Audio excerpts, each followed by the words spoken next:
ತುಳುನಾಡಿನ ಪ್ರಸಿದ್ಧ ಜಾನಪದ ಕ್ರೀಡೆ ಕಂಬಳದ ಸಂಘಟಕರಿಗೆ ಪೂರ್ಣ ಅನುದಾನವನ್ನು ಇದುವರೆಗೆ ಬಿಡುಗಡೆ ಮಾಡದಿರುವುದರಿಂದಾಗಿ ಅನುದಾನದ ನಿರೀಕ್ಷೆಯಲ್ಲಿರುವ ಸಂಘಟಕರಿಗೆ ತೊಂದರೆಯಾಗಿರುವುದು ಸರ್ಕಾರದ ಗಮನಕ್ಕೆ ಬಂದಿದೆ ಹೇಳಿದ್ದಾರೆ.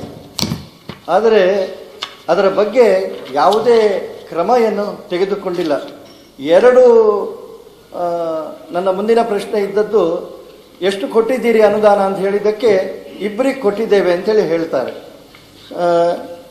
ಸುಮಾರು 20 ಕಡೆ ಈ ಕಂಬಳ ನಡೆಯುತ್ತಿದ್ದು ಡಿ.ವಿ. ಸದಾನಂದ ಗೌಡರು ಮುಖ್ಯಮಂತ್ರಿಗಳಾಗಿರುವಾಗಲೇ 1 ಕೋಟಿಯನ್ನು ಬಿಡುಗಡೆ ಮಾಡಿದ್ರು. ಆ 20 ಕಂಬಳಗಳಿಗೆ 5 ಲಕ್ಷದ ಹಾಗೆ.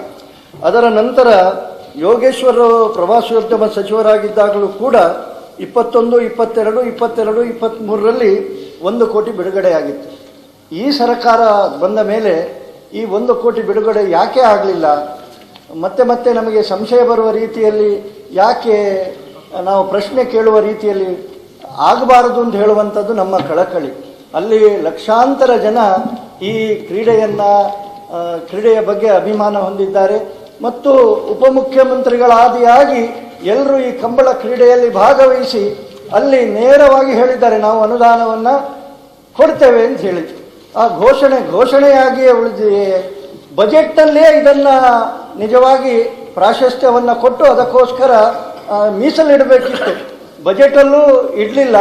ಜೊತೆಗೆ ಇವತ್ತಿನವರೆಗೂ ಕಳೆದ ವರ್ಷದ ಕಂಬಳ ಅದು ಹೋಗಿ ಆಯಿತು, ಆದರೂ ಅನುದಾನ ಇನ್ನೂ ಬಿಡುಗಡೆ ಆಗಲಿಲ್ಲ ಮತ್ತು ಕ್ರೀಡಾಳುಗಳು ನಿರೀಕ್ಷೆಯಲ್ಲಿದ್ದಾರೆ. ಯಾವಾಗ ಮಾಡ್ತೀರಿ, ಯಾವಾಗ ಕೊಡ್ತೀರಿ ಅಂತ ಹೇಳುವಂತಹ ನಿರೀಕ್ಷೆಯಲ್ಲಿ ದಕ್ಷಿಣ ಕನ್ನಡ, ಉಡುಪಿಯ ಜನ ಇದ್ದಾರೆ.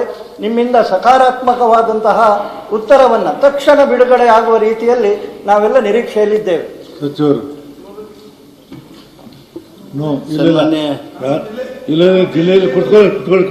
ಸನ್ಮಾನ್ಯ ಅಧ್ಯಕ್ಷರೇ, ಸನ್ಮಾನ್ಯ ಪ್ರತಾಪ್ ಸಿಂಹರವರು ಕೇಳ್ತಕ್ಕಂಥ ಪ್ರಶ್ನೆಗೆ ನಾವು ಸುದೀರ್ಘವಾಗಿ ಉತ್ತರ ಕೊಡ್ತೀನಿ. ಅವರ ಕಳಕಳಿಯನ್ನು ಅರ್ಥ ಮಾಡ್ಕೊಳ್ತೀವಿ. ಈಗಾಗಲೇ ತಮಗೂ ಗೊತ್ತಿದ್ದಾಗೆ ಪುತ್ತೂರಿನ ಕೋಟಿ ಚೆನ್ನಯ್ಯ ಜೋಡುಕೆರೆ ಕಂಬಳಕ್ಕೆ, ಆಮೇಲೆ ಉಪ್ಪಿನಂಗಡಿ ವಿಜಯ ವಿಕ್ರಮ ಜೋಡುಕೆರೆ ಕಂಬಳಕ್ಕೆ ನಾವು 5 ಲಕ್ಷ 10 ಲಕ್ಷ ಅನುದಾನ ಕೊಟ್ಟಿದ್ದೇವೆ. ಆದರೆ ಈ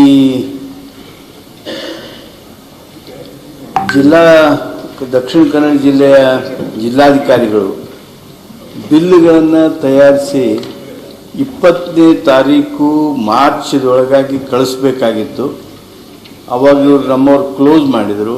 ಇವರು 23ನೇ ತಾರೀಕಿನ ದಿವಸ ಕಳಿಸಿದ್ದಾರೆ. ಬಿಲ್ ತಡಾಗಿ ಬಂದಿತ್ತು ಅಂಥೇಳಿ ಅವ್ರಿಗೆ ಕೊಡೋದಕ್ಕೆ ಆಗಿರಲಿಲ್ಲ. ಇದನ್ನು ತಕ್ಷಣ ನಾವು ಬಿಡುಗಡೆ ಮಾಡ್ತೀವಿ. ನಮ್ಮ ಇಲಾಖಾ ಕಾರ್ಯದರ್ಶಿಗಳು ಇಲ್ಲೇ ಇದ್ದಾರೆ, ಅವರಿಗೆ ಸೂಚನೆ ಕೊಡ್ತೀನಿ.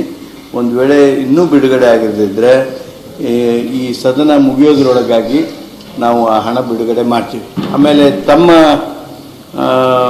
ಕಳಕಳಿಯಂತೆ ಕನಿಷ್ಠ 1 ವರ್ಷದಲ್ಲಿ ಈ ಕಂಬಳ ಕ್ರೀಡೆಗಾಗಿ 5 ಕಡೆಗಾದರೂ ನಾವು ಈ ವರ್ಷದಿಂದ 24-25ರಲ್ಲಿ 5 ಕಡೆಯಾರ ನಾವು ಕಂಬಳಕ್ಕೆ ಅನುದಾನವನ್ನು ಕೊಡ್ತೀವಿ. ಅದು ನಮ್ಮ ಸರ್ಕಾರದ ಭರವಸೆ ಅನ್ನೋದನ್ನು ತಮಗೆ ಹೇಳೋದಕ್ಕೆ ಬಯಸ್ತೀನಿ. ಸಭಾಪತಿಗಳೇ, ತಮ್ಮ ಮೂಲಕ ಸಚಿವರಲ್ಲಿ ವಿನಂತಿ, ಅದು ನಿಶ್ಚಿತವಾದಂತಹ 20 ಕಡೆ ಕಂಬಳ ಆಗುವಂಥದ್ದು. ಈಗ ಒಂದು ಎಡಿಷನ್ ಆಗಿ ಈಗ ಅದು ರಾಜಧಾನಿಗೆ ಬಂದಿದೆ. ರಾಜಧಾನಿಯಲ್ಲೇ ಈಗ ಕಂಬಳದ ಸವಿಯನ್ನ ಎಲ್ಲರೂ ಅನುಭವಿಸ್ತಾ ಇದ್ದಾರೆ. ಹಾಗಾಗಿ 20ಕ್ಕೆ 20 ನಾವು 5 ಮಂದಿಗೆ ಮಾತ್ರ ಕೊಡ್ತೇವೆ ಹೇಳಿದರೆ ಉಳಿದ 15 ಜನರಿಗೆ ನಾವು ತಾರತಮ್ಯ ಮಾಡಿದಾಗೆ ಆಗ್ತದೆ.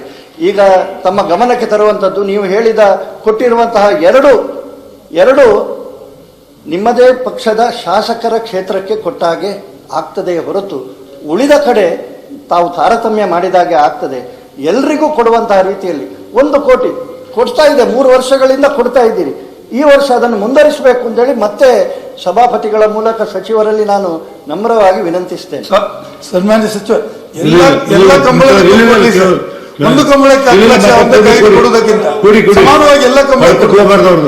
ಅಧ್ಯಕ್ಷರೇ, ಈ ಕ್ರೀಡೆಯೊಳಗೆ ರಾಜಕಾರಣ ಇಲ್ಲ. ರಾಜಕಾರಣದಾಗ ಬೇಕಾದ್ರೆ ಹಾಗೆ ತೋರಿಸ್ತದೆ ಅಂತ ಹೇಳಿ ಒಬ್ಬರಿಗೆ ಮಾತ್ರ ಕೊಟ್ಟಾಗ. ಆದರೆ ನಾವು ಇವುಗಳಿಗೆ ಮಂಜೂರು ಮಾಡಿದಾಗ ಇವರು ಯಾವ ಪಕ್ಷದ ಶಾಸಕರಲ್ಲಿದ್ದಾರೆ ಅನ್ನೋದನ್ನು ಗಮನಿಸಿಲ್ಲ. ಆ ಕಂಬಳದ ಕಾರಣಕ್ಕನೇ ಕೊಟ್ಟಿರುವಂಥದ್ದು. ಒಂದು ನಿಮಿಷ. ಆದರೆ ಇಷ್ಟು ನಾನು ತಮಗೆ ಭರವಸೆ ಕೊಡ್ತೀನಿ, ಇದರಲ್ಲಿ ರಾಜಕೀಯ ಬೆರೆಸಿದ ಹಾಗೆ ತಾವು ಅನುದಾನವನ್ನು ಹೆಚ್ಚಿಗೆ ಮಾಡಬೇಕು ಅಂಥೇಳಿ ಹೇಳ್ತಾ ಇದ್ದೀರಿ. ನಾನು ಮುಖ್ಯಮಂತ್ರಿಗಳ ಜೊತೆಗೆ ಚರ್ಚೆ ಮಾಡ್ತೀನಿ. ಇನ್ನೂ ಎಷ್ಟು ಜಾಸ್ತಿ ಆಗುತ್ತೆ ಕಂಬಳ ಕ್ರೀಡೆಗೆ ಪ್ರೋತ್ಸಾಹ ಮಾಡೋದಕ್ಕೆ ಮಾಡ್ತೀನಿ.